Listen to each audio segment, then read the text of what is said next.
Hello everyone, today we are going to talk about epithelial tissues. This is the simplest topic ever, so you have to get the best grade this week. Don't miss your chance. Let's start. So first we consider features of epithelial tissues. This is the bold question, so pay special attention. What does this mean? There are 4 general types of tissues: epithelial, connective, muscle and nerve. And we first consider epithelial tissues, and we have to understand what's the difference between them and others. So epithelial tissues, they differ from others because first of all they have small amount of extracellular matrix. So tissues are represented almost only by cells. Then presence of basal lamina. So almost all the extracellular matrix is concentrated at the base in form of basal lamina. Its structure we'll consider later along the lecture. Then absence of blood vessels. Really epithelial tissues, they are nourished from the base by the diffusion from the subjunctional connective tissue. There are some exceptions, but never mind.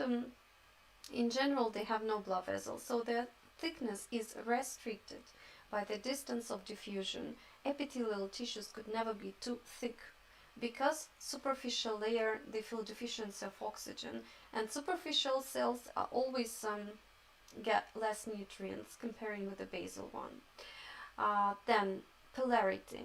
Cells are not uniform. If we take them, they have their head and legs like that because usually they are faced to 2 different environments.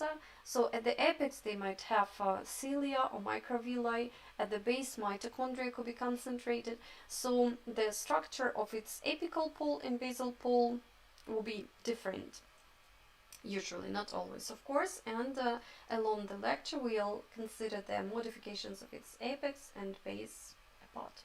Then, high regenerative capacity, and that's what I want you to remember especially, because on the one hand this is an advantage. So epithelial tissues could readily regenerate after the damage. For example, and not only after the damage, our skin is replaced, our skin epidermis is completely replaced once in 47 days. Yeah, so we are always continuously losing old dead cells from our surface, and they are replaced by the new one arising from the basal layers. But on the other hand, this is a drawback because epithelial tissues they can give rise to malignant tumors and cancers if they start to proliferate abnormally not under the control of our organism. So if they lose control under the proliferation, they give rise to tumors, and malignant tumors of epithelial tissues are much more common than those arising from the connective tissue, muscles or nerve. So high regenerative capacity also is the basis of the high probability of tumors. And in this aspect I want you to understand this phenomenon. If you want to get 5, you have to know that what is the contact inhibition of proliferation. So how epithelial tissues regulate the proliferation when they know how to stop and when to stop. So if we take normal epithelial cells and put them in a petri dish and allow them to proliferate, they would proliferate until they cover all the surface and until they estimate contacts with each other. Once they sense intercellular junctions around their perimeter, they stop to proliferate. So establishment of intercellular junctions, this is the impulse to stop the proliferation. And in this way cells, they maintain the uniform layer. What's wrong with cancer cells, with malignant cells? If this mechanism is lost, if it doesn't work, cells, they continue to proliferate even after forming a uniform layer. They form new and new layers and they don't stop to proliferate. And these are the basis of tumors and the mechanism how they arise. Okay, let's move on. And now we are going to consider different classifications. And in general, we divide epithelial tissues into 2 broad groups. These are glands and covering epithelial tissues. So if epithelial tissues, they invade subjunctional connective tissue, they might form glands, and its classification will be considered at the end. Now let's start from covering types. Covering epithelial tissues, they are classified according to 2 criterions. Very easy, very simple. This is the bold question, so pay attention. Nothing difficult. There are 3 types of shapes and 2 types of layers. So all epithelial tissues are classified as squamous, cuboidal, or columnar according to the shape. And also they are classified into simple if there is only 1 layer of cell, and stratified if there are more than 1 layer, if there are many layers. So let's try to classify, to use this classification. This type is called simple because only 1 layer, and cuboidal because the height is almost the same as the width of the cell. And also, besides, we can guess the shape of the cell by the shape of the nucleus, because membranes are not very well visualized in the light microscope. So if nucleus is a little bit elongated, we suspect the columnar shape. If the nucleus is rounded, then cuboidal. If nucleus is flattened, compressed, then we suppose the squamous shape of the cell. What also we have to take into account that in stratified type, usually, we have different cells in different layers. As you can see here, cuboidal cells are at the base, squamous cells are at the top. So such cells and such types or such tissues are classified as stratified squamous. So when we classify stratified tissues, we look only at the top, and we name them according to the superficial layer. So this is stratified squamous. This tissue is stratified cuboidal because cuboidal cells are at the top. And there are 2 exceptions, 2 unusual types. One unusual, you have to just pay attention because this is also the bold question. This is the pseudostratified columnar epithelium. It is called so because it looks like stratified. It seems that it has many layers, yeah, but really there is only 1 layer of cells, because if you look thoroughly, you'll see that all cells are in contact with the basal lamina. So there is only 1 layer, but as cells are of different heights and shapes, they have their nuclei on different level, and there are several layers of nuclei, but not cells. So it seems like stratified. Then, as for the transitional type, this is unusual type of stratified epithelial tissue. Why it is unusual? Because it is in transition from one shape to another. Superficial cells, they have different shape. And the classic example of this epithelial tissue is the urinary bladder. When it is full with urine, its walls are stretched and distended, and superficial cells, they become flattened. When urinary bladder is empty, then cells they project into the lumen, and they have umbrella-like shape or cobblestone-like shapes. And this possibility to change the shape of the superficial layer is at the base of its name, transitional. So the shape is not fixed, and we can't call it stratified squamous because it is not squamous, but we can't call it cuboidal or in any other way. Okay, so remember those 2 types in details. We are going to consider them in the respiratory and urinary system. So now please just understand why pseudostratified is simple. You have to explain why we consider it as a simple, and why transitional epithelium is unusual and we can't classify it according to the shape. Okay, and also one more thing, stratified squamous type could be also classified into 2. If superficial cells are alive, it is classified as stratified squamous non-keratinized. And if a layer of dead cells is present above, like in our skin, our skin is covered with a thick layer of dead cells. So such type of epithelial tissue is called keratinized. So stratified squamous is divided into 2. Then this type of classification will be excluded from our course, so we are going not to ask you this question. Do not remember this classification. Then, after we have considered the classification of epithelial tissues, we have to investigate their structure. So, at the apical pole, at the apical domain of the cell, special modifications could be found, not always, but in some cells, and we have to distinguish them. So, what could be there at the top? villi or cilia. You have to understand what's the difference, and you have to know the structure of every modification. So, microvilli, these are the short processes, might be present on the top. They are finger-like and they contain actin filaments inside. There is a bundle of actin. Why it is important to understand? Because actin itself is immotile, so it can contract, so villi, they can be contracted, they can decrease their length, but at the same time they do not move anything above them. So microvilli are needed, and their function only to increase the surface area. So remember, microvilli, they are immotile and they contain actin bundle in the core. This is the key information. And to understand it's better, let's look at this diagram. And you will see here the terminal web.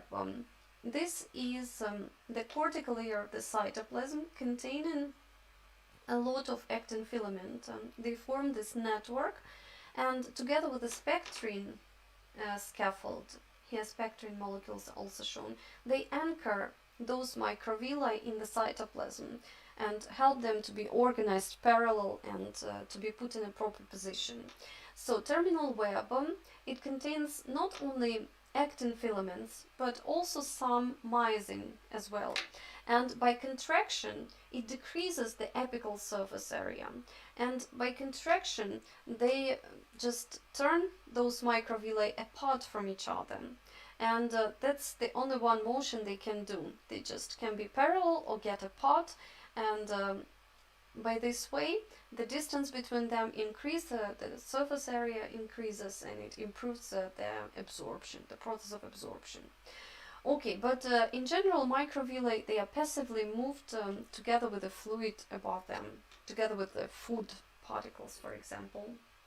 So their main function only to increase the surface area.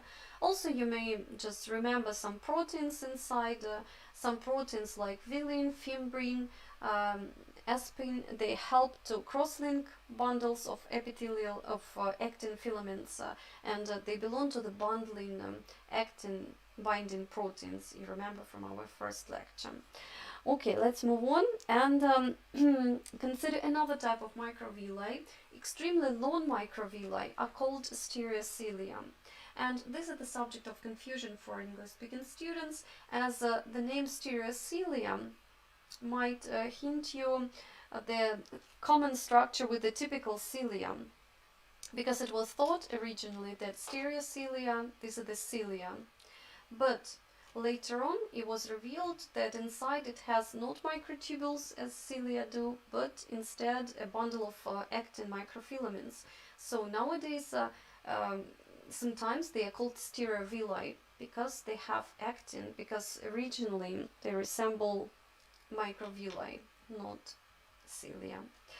But what's unusual, why it differs from the microvilli, because they are extremely long. If you remember here, microvilli, they are short up to 3 micrometers, then stereocilia, they are long up to 120 micrometers. They are present in the epididymis and also in the internal ear, and you will consider them in details there in the respective chapters later on in the special histology. Now please remember that their main function is absorptive and also mechanoreception. But let's move on, and now we are going to consider the structure of the cilia. So cilia differs significantly from the above mentioned microvilli and stereocilia, because those, they have actin filaments inside, while cilia, it has microtubules. And you're already familiar with this structure because it is present. It contains exenamel complex inside, and we have already considered the structure of the spermatozoon. And this week you had module in this topic, and the same flagella, flagella has the same structure. In general, cilia are classified into 3 types. Motile, the most widespread, the most typical, I think. Then primary and nodal. Let's first see the difference between them, and after that we'll consider the structure of the motile cilia in detail. So motile cilia, from its name you understand that it's motile, and it is present in the respiratory portion, in the reproductive female organs, in some other organs, and its main function to create the current of the fluid and to sweep all the rubbish out of the system of organ. For example, like in our trachea, if we have inhaled something wrong, some dust particles, for example, they get attached to the mucus and they are really swept out with the help of this cilia. Then also we have to know that there are some primary cilia in our organism, and almost all cells, they have a single cilia. And this type of cilia, it is immotile.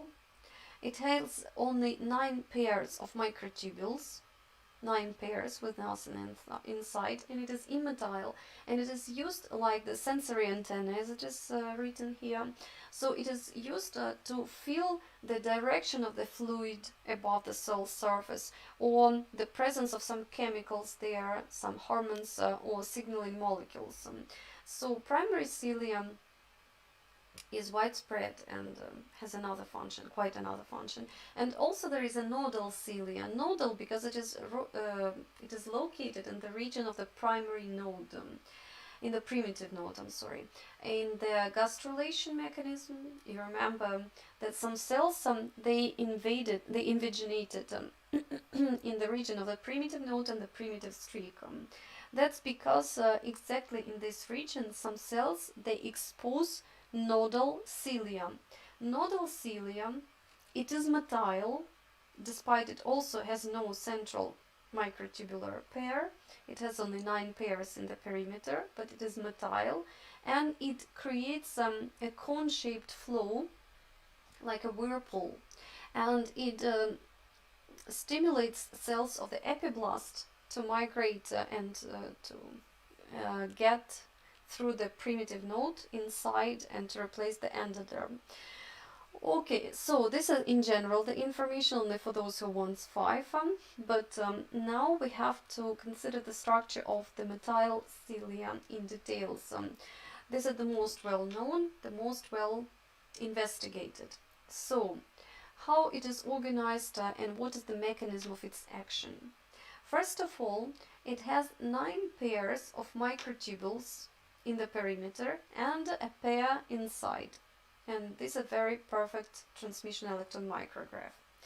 Then you remember that each microtubule, it has 13 tubulin molecules in the perimeter, and neighboring microtubule, it has only 10 tubulin. It is not full, and it is attached in the C-shaped manner to the first microtubule. So each pair of microtubules is represented by one whole microtubule and another incomplete microtubule which is attached to the first one. So each pair of microtubules is attached to the neighboring two with the help of the protein nexin. Here it is shown with a blue color. So nexin, it connects every pair one by one and creates a rubber-like connection. And one more detail you have to comprehend. This is the dynein arms. In red color, dynein molecules are shown. So every pair, with the help of dynein arms, could slide along the neighboring one using ATP energy. You remember the dynein, this is the molecule, microtubule motor molecule. Using ATP, dynein could walk along the microtubules together with a kinesin which is walking in the opposite direction. So how it works, how those cilia move. During the action of movement, some microtubules, they start to slide along the neighboring one. They start to slide because they are dynein arms using ATP energy. They start to move forward, they start to slide along the neighboring. And after that, due to the nexin molecules, they return back. And this sliding and returning back results in the motion just like that. And the alternation of those two phases results in the motion. And in this way, cilia, they beat in a synchronized manner. They are highly synchronized one with another, and it is very important. And they sweep the mucus along the surface of the cell. And this is a very effective mechanism. If it is broken, then people suffer from the frequent respiratory diseases, for example, because some bacteria cells, they are not properly moved out, and they could colonize lungs and result in the different diseases. And some syndromes, they are accompanied also with a male infertility, because if in the respiratory portion cilia can't move properly, then in the spermatozoon tail there is the same defect. So spermatozoa are immotile as well as cilia in the respiratory portion. This syndrome is called Carter-Genrad syndrome, and that's what you have to remember and to keep in mind. Okay, so let's summarize this information. In microvilli, they are immotile, they have actin bundles inside. Cilia, they are motile, they have microtubules inside. The classical cilium, it has 9 pairs of microtubules in the perimeter and a pair inside, and with the help of dynein and ATP, it moves and it moves something along the surface. Okay, so as at the top we have some modifications. We have already said that apical part of the cell differs from the basal. At the base there also could be some modifications, and they are called basal striations. In some cells, at the base active absorption of ions takes place. So to increase the surface area, microvilli could not be formed there because cells should be attached to the basal lamina, but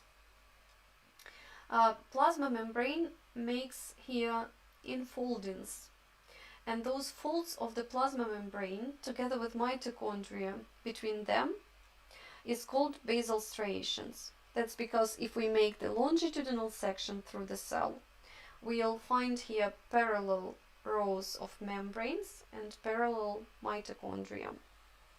That's why we call this basal striations. Sorry, still have some problems with my voice.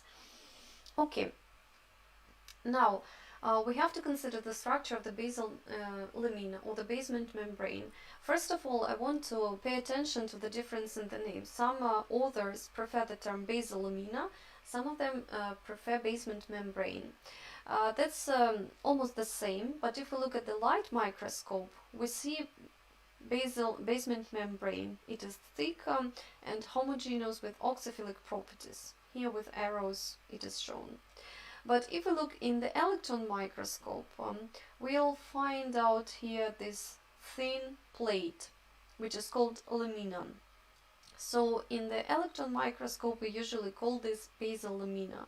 In the light microscope, basement membrane, but they designate the same object, so they could be used interchangeably. And it is better to remember what proteins it contains and what functions it performs. So the general protein, the protein making the scaffold, the basis of the membrane, this is the type 4 collagen. It represents up to 50% of all other proteins, and it forms by self-assembly network. Then also this membrane contains a network of laminin proteins. Do not confuse with lamina proteins in the nucleus. Those proteins are quite different. So laminins, they are used to get in contact with cells. So cells located above the basement membrane, they get in contact with the help of laminins and integrin molecules. We'll consider integrins later. Then entactin-needed molecules, they are needed to contact those two above mentioned one with another. So they help type 4 collagen to connect to laminins. And perlican. Perlican, this is the proteoglycan. What is the proteoglycan? We'll consider after 2 lectures in the connective tissue.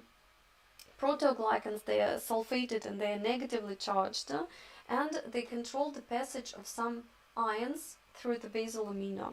It is very important it's really important, and we'll consider this property in the topic urinary system, because exactly in our kidneys, basal lamina is used as a filter, and every component of the filter matters.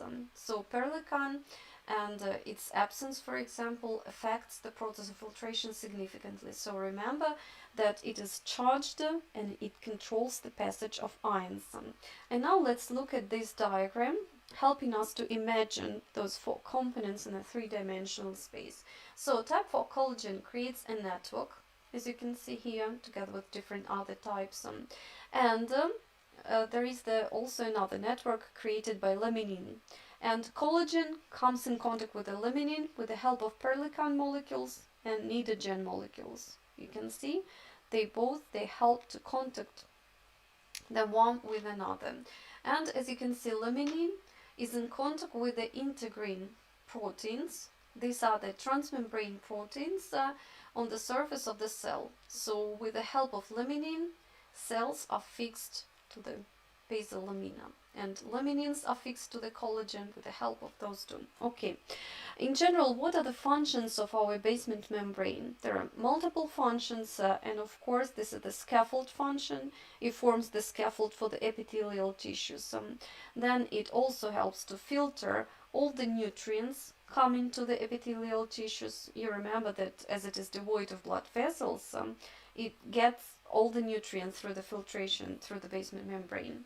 Then bordering, of course, it is a border between the epithelial and connective tissues. Regulating signaling function, and what is important, it prevents the migration of cells, because under normal circumstances, epithelial cells, they never migrate down, but malignant cells, they cross this border and they break this rule, and it results in metastasis. So this is the pathological process. But under normal circumstances, basal lamina prevents them from doing that. Okay, let's move on, because there's a lot of material we have to comprehend today. And now let's talk about intracellular junctions. It is important to understand that the property of every tissue depends not only on its elements, but also to some degree on the way how they connected one with another. So if we want to have the tissue very stiff and firm tissue, we need to use some types of intracellular junctions to prevent the rupture. And depending on the function of the tissue, different types of intracellular junctions are used. Okay, let's look at this classification. You'll understand it very easily. In general, all types of junctions are divided into 3 broad groups. These are occludens or tight junctions, then anchoring junctions, and communicating junctions. The occludens or tight junctions, they are called tight because 2 membranes, they come in tight contact one with another, and it prevents the passage of elements between the cells. Then anchoring junctions, this is the firm junction helping cells to mechanically contact each other. So if we need to prevent rupturing of the tissue, we use this type. And communicating junctions, they help cells to communicate with each other. So they synchronize a group of cells, helping them to respond to different stimuli together at the same time point. Let's investigate them in details and you'll understand everything much better.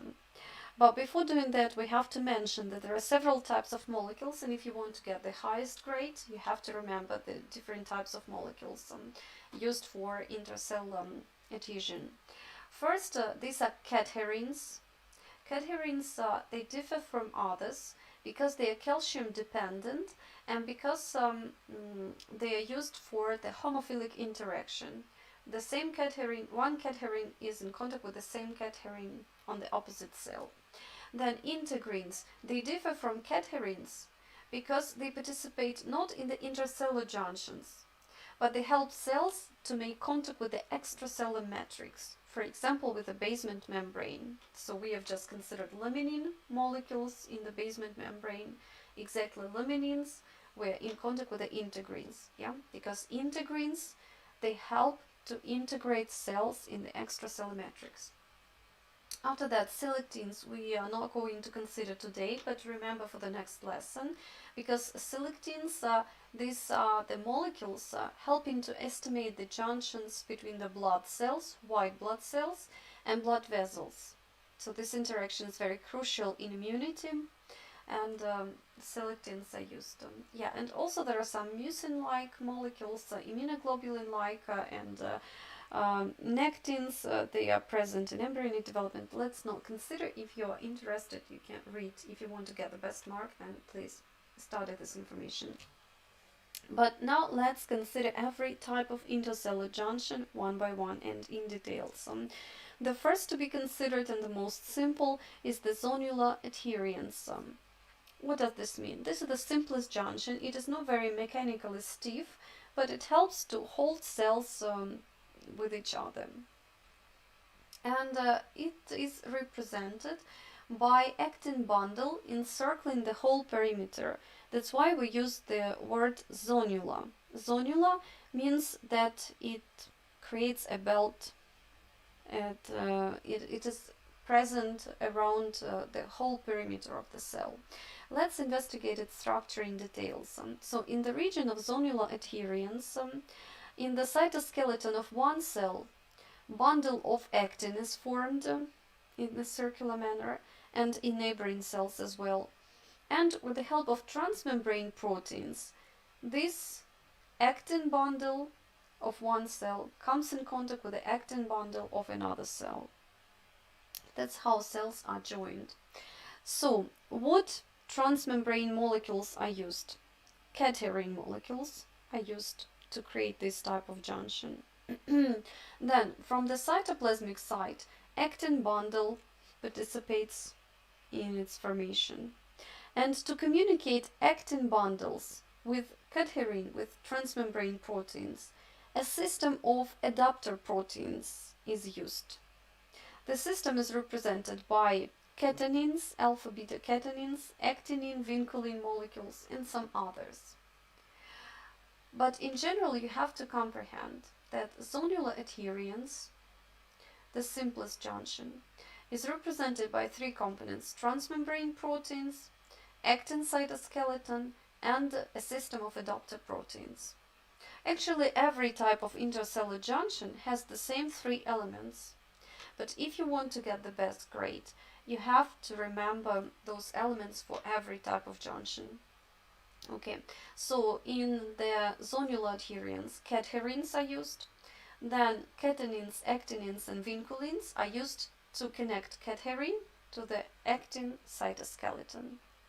The function is the weak adhesion. Why we call it weak? Because if we want to tear this tissue, we can easily tear. There is nothing difficult. But if not to apply additional forces, if just let cells to grow together, they will make this. They would establish this contact. Okay, so do not forget cadherin needs calcium to be stabilized. Then, after we have considered the simplest zonula adherens, we now go to the macula adherens. Macula, because it doesn't encircle the perimeter, but instead it forms some dot-like or spot-like junctions. And another name is a desmosome. It is more widespread.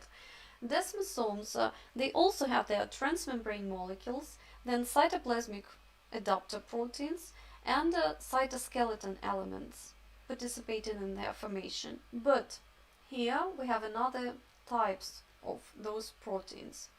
So, as transmembrane proteins, desmoglein and desmocalins are used. Those two you have to remember.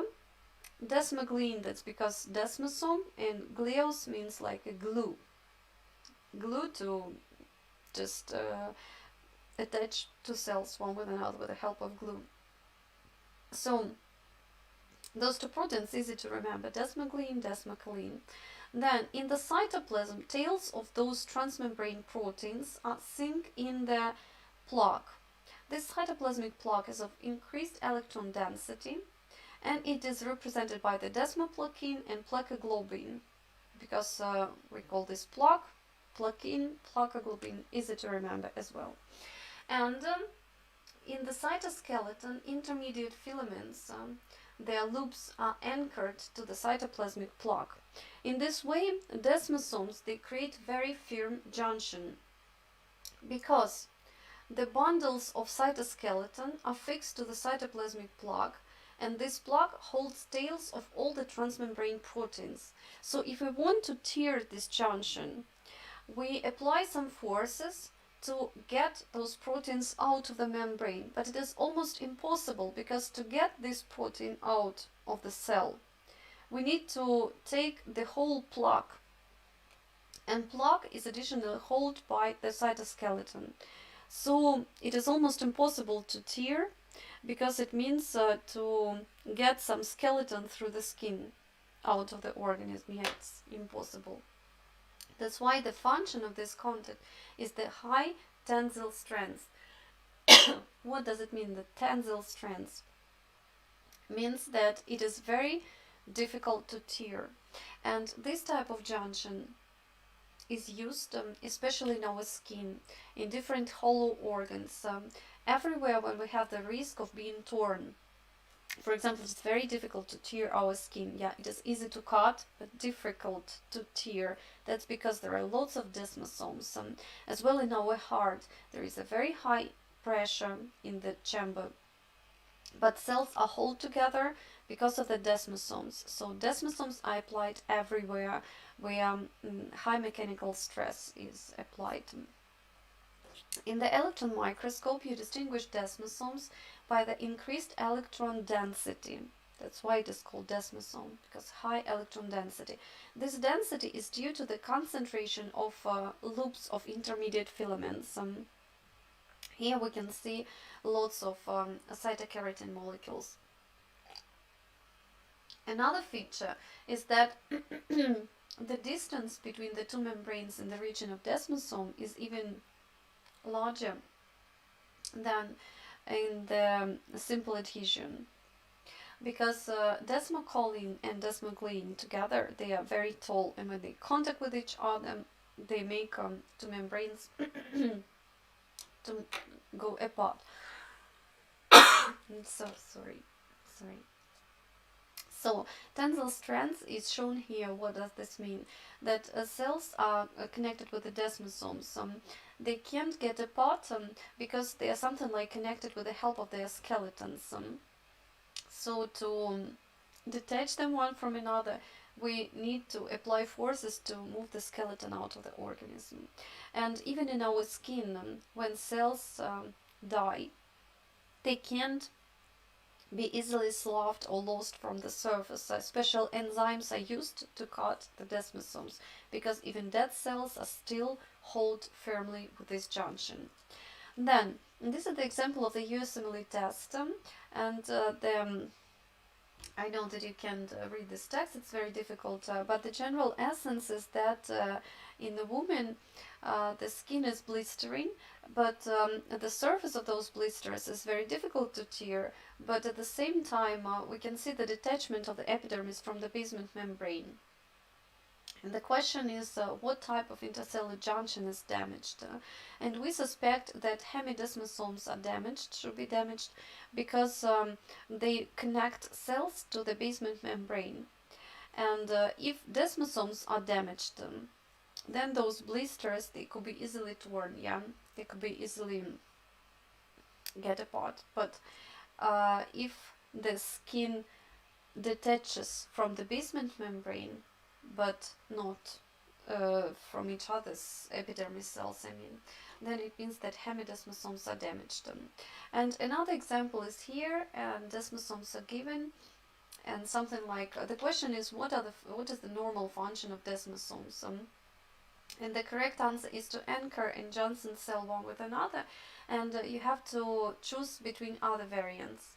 And other options are the passage of small molecules between the two neighboring cells, and this is the function of the gap junction, so you don't choose that. They prevent luminal contents from entering the intercellular space, another option, and this is the option for tight junctions. This is not our case, and to produce proteins that are destined to be secreted, this is just not the function of junctions at all. and it provides structural support to bind epithelium to underlying tissues. This is the function of the hemidesmosome, of course. So please, if you are interested in the USMLE, you have to investigate every option.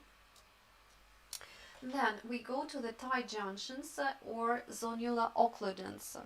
We have considered Zonula adherens, simple adhesion, and now we are going to talk about Zonula occludens. Occludens means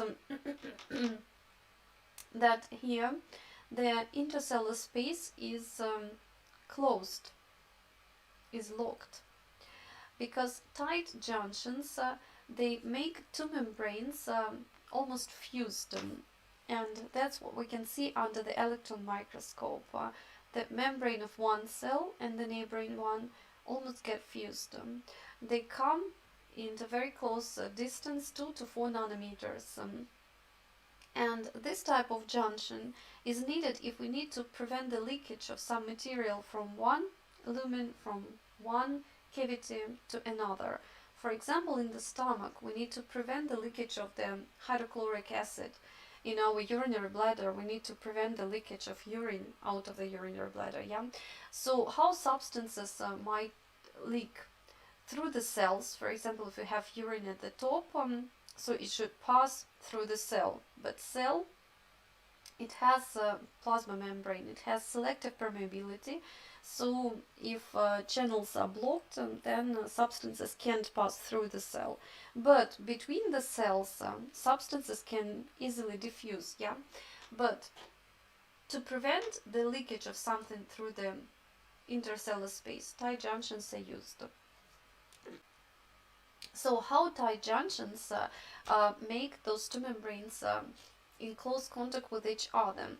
First, transmembrane proteins are used, then adapter protein and cytoskeleton. So, as I told you, every type of junction, it has three elements: some transmembrane proteins, adapter, and elements of the cytoskeleton, but different types. As for the transmembrane proteins, in case of tight junctions, occludens and claudins are present. Here you can see they span membrane 4 times, creating some loops, and loops of one protein are in contact with the loops of another one. Then from the cytoplasmic side, ZO proteins are used as an adapter. Zona occludens, that's why ZO proteins, and those adapters, they help to connect claudins and occludens with the cytoskeleton. As you can see here, those proteins, they make two membranes to come very close to each other, and in this way, if substances, particularly water, wants to pass, it is almost impossible. But water molecules are allowed in some cases, but other molecules are not. That's why, for example, our bile is insulated in the gallbladder, so it doesn't move out. In the same way, bile is concentrated in the bile ducts in our liver, and if hepatitis virus breaks those junctions, those tight junctions in our liver, then bile enters our bloodstream and jaundice develops. So jaundice highlights the function of tight junctions. When they are broken, we can see the mixture of two mediums, and it is very harmful for the organism. So urine should be kept in the urinary bladder, hydrochloric acid in the stomach, and bile in the gallbladder. And exactly tight junctions are needed to control that. So their function to insulate and to prevent the paracellular transport, the transport across the intercellular space, and they also control the distribution of transmembrane proteins. Some transmembrane proteins should be only on the apical part of the cell, some of them in the lateral and basal part.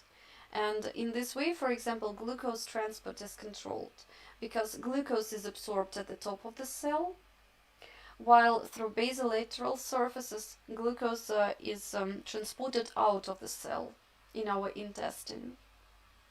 And if there is no tight junctions, then glucose transporters will be mixed, and glucose in the same place will be transported in and out. So there will be no effectiveness.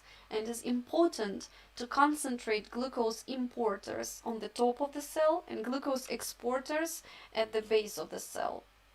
And this is the function of the tight junction. Okay, let's move on. And gap junctions should be mentioned also. This is the communicative junctions, and they're called gap because there is something like a gap between one cytoplasm and another. And through those gaps, leakage of some small molecules could be seen. For example, glucose, cyclic AMP, sodium ions, and some others. So small ions, small polar molecules.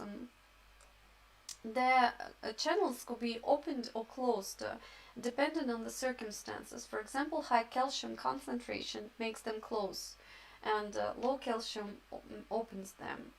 And also some other factors to control. Why we need gap junctions and why it is important, very extremely important, because in this way cells, they communicate with each other, and if one cell is excited, then it spreads excitation into neighboring one, and they all are excited at the same time point. It is especially important in the tissues where we need to synchronize them. For example, in our cardiac muscle. This is the classical example. So if one cardiac cell is excited, it wants to contract, this excitation immediately is spread to the neighboring one. So one cell stimulates others, and they all get in contact one with another simultaneously, concomitantly. And that's because all of them are communicated with the help of those small channels. And if sodium concentration increases in one cell, it is immediately increased in the neighboring one. So in this way, we save nerve impulse and nerve endings. We should not connect nerve ending to every particular cell. We connect nerve ending only to one of them, and excitation is spread through gap junctions. In epithelial tissues, it is important when we need to produce or to secrete something. Yeah, so if one cell decides to exocytose something, it informs others and they function all together. So notice the general difference. Tight junctions are needed to insulate two mediums one from another. Desmosomes are needed to hold cells mechanically one with another to create a firm mechanical junction. Gap junctions are needed to communicate cells one with another with information, with some molecules to synchronize them. So three different types of junctions make tissues very different by their properties, but one cell could have them all together. For example, in our small intestine, we have all those junctions in the same cell. So in the transmission electron micrograph, we can see gap junctions and distinguish them from others, because two membranes come very close one with another. And these are the region of gap junctions shown in the scanning electron micrograph. Yeah, besides gap junctions, they're represented by channels called connexons, and those channels usually are grouped in small fields. So they are not distributed uniformly, but they form fields, and they are concentrated in form of spots communicating to cells. Okay, and we are approaching to the end, and after we have considered the desmosomes, they were holding cells one with another. We also should mention hemidesmosomes, like a half of a desmosome, a half of a sandwich. And this hemidesmosome fixes the cell to the basement membrane. So the function of hemidesmosomes not to fix cell one to another, but to fix cell to the basement membrane. It is represented by the transmembrane integrin molecules. Notice that in desmosomes we have cadherin. Cadherins are used to contact to cells, but in hemidesmosome integrin molecules are used instead, because integrins, they help to integrate cells in the outer environment, in the extracellular matrix. Notice and remember that in the basement membrane there is the laminin, exactly, which is in contact with the integrin receptors. Yeah, you remember that integrin is in contact with the collagen type form, and on the other side it is in contact with the integrin molecules of cells. So laminin is like a mediator between the cells and membrane. Okay, then in the cytoplasm there is the plaque as well as in the desmosome, and it is also represented by desmoplakin-like protein. And as for the cytoskeleton, also intermediate filaments come in contact with the hemidesmosome on this site. So remember, if tight junctions or zonula adherens, they are fixed to the actin cytoskeleton, then desmosomes and hemidesmosomes, they are fixed to intermediate filaments. Okay, and it is very important to fix junctions to the cytoskeleton to prevent their rupture. Yeah, and function of the hemidesmosome is obvious. We have mentioned many times. Hemidesmosomes, they fix cells to the basement membrane. Okay, and the last intercellular junction, the last junction is the focal adhesion. It is called focal adhesion because there are many focuses, and in every focus there is the complex of integrin molecules, actin binding molecules, and they fix this junction to the cytoskeleton. Focal adhesions are needed for cell migration. So when cell decides to change the shape, to change the position, it starts to migrate, and to do that it fixes to the extracellular matrix and contracts. And to be fixed to the extracellular matrix, like with a hand, focal adhesions are created. So focal adhesions could be compared with multiple hands to climb in the extracellular matrix. So transmembrane molecules used in the focal adhesions, these are integrins as well as in the hemidesmosome, because they fix cell to the extracellular matrix, not to another cell. So easy to remember, integrins are used. From the cytoplasmic side, there is a group of adaptor protein, as well as in the Zonula adherens like actinin, vinculin, taline, many others. And they connect those integrins to the actin cytoskeleton. In this way, this arm holds extracellular matrix on the one side and is fixed to the actin cytoskeleton on another side. Okay, so these are the focal adhesions. They are used for cell migration, so they are not so widespread as others in epithelial tissues. And at the end of our lecture, we have to talk about classification of glands. These are very simple, and please just remember this information. Don't miss your chance to get the best grade, really. Glands. Glands in general are classified into exocrine and endocrine. You remember from school that endocrine glands, they are ductless, they produce hormones to the bloodstream. Okay, so we don't classify them after that. And today we talk in details about exocrine glands, because they have ducts and they produce something to the surface or to the lumen of the organ. So how exocrine glands are classified? First of all, they are classified due to the shape of the secretory portion. Every exocrine gland, it has secretory portion and a duct. So secretory portion, a part of a gland producing something, secreting something. It could be tubular or alveolar. Obviously, alveolar is also called acinar. Tubular example is our intestine, for example, and acinar, this is the salivary gland.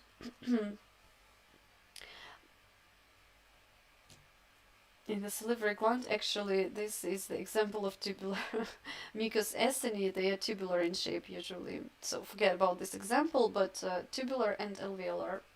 Then, some tubular glands could be branched and alveolar as well.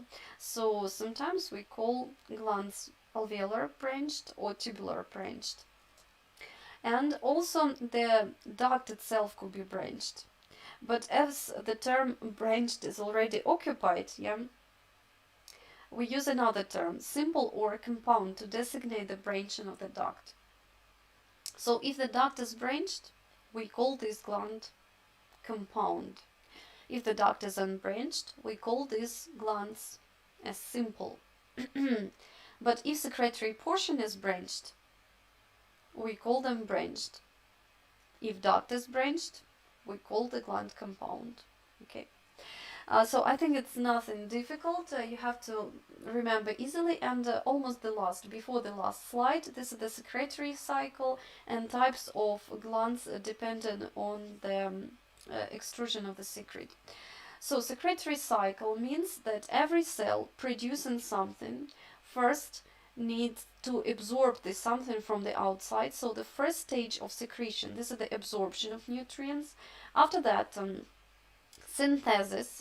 So before producing something, after absorption, cell synthesize proteins, for example, or hormones. After that, it liberates or secrete. It needs to discharge the secret out. And then renewal. Renewal means that cell need to have rest and again to start absorbing some nutrients for the new cycle of secretion. So every cell works in a cyclic manner to produce something. And depends on the type how cell discharges its secretion. We consider 3 types, and this is the last slide. I promise you this is the last classification for today. Do not forget to remember. This is the bold question. So types of secretion depending on how the cell discharges its secret. If cell is destroyed along the secretory cycle, if the whole cell die with a secretion process, then we call such glands holocrine, because the whole cell get destroyed. The whole cell forms the secret. For example, in our sebaceous glands, cells, they produce something, they store the secret in its cytoplasm, and eventually they burst out and they die, and their secretion is represented by dead cells. So our skin is covered with the dead cells, yeah. And this type of secretion is called holocrine because the whole cell is destroyed along the secretory cycle. So there is no renewal stage. The cell die along the secretory cycle. Then the second type is epicrine, when something, when the secretion is sequestered at the apical pole of the cell, and then the whole apical pole is lost. Then we call this type of secretion epicrine, because cell loses its apex. Yeah, and after that, renewal period includes the growth of the apical pole. Yeah. In this way, mammary gland works and it produces lipids in this way during lactation. And the last type is the merocrine secretion. Merocrine, when cell simply discharges its secretion with the help of exocytosis, like our pancreas does, or sweat glands. So along with the merocrine secretion, cell preserves its structure. It doesn't disintegrate, it is not affected along with the secretory cycle. So these are the 3 types of secretion, and this is the last classification of glands. I hope you understand everything, and please prepare well for the next lesson. If you have any question, if something isn't clear for you, please ask in the comments below. We'll readily answer. And if you do really like our lectures, do not forget to subscribe and to put your thumbs up. Okay, thank you for the attention, and I wish you good luck this week. Bye-bye.